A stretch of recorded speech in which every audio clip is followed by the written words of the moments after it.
جناب سیدہ فاطمۃ الزہرا صلوات اللہ علیہ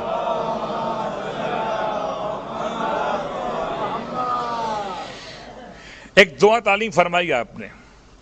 کتاب کا حوالہ صحیفۃ الزہرا جو کہ تالیف شدہ ہے، مختلف کتابوں سے دعائیں جمع کی گئی. اس میں ایک دعا ہے، جب رات کو نیند نہ آئے تو کون سی دعا پڑھی جائے کہ جس کے پڑھنے کی برکت سے رات کو نیند آ جائے.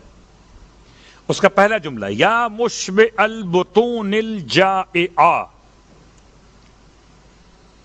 اے وہ ذات، اے وہ پروردگار عالم کہ جو خالی شکموں کو سیراب کر دیتا ہے، خالی پیٹ کو بھر دیتا ہے.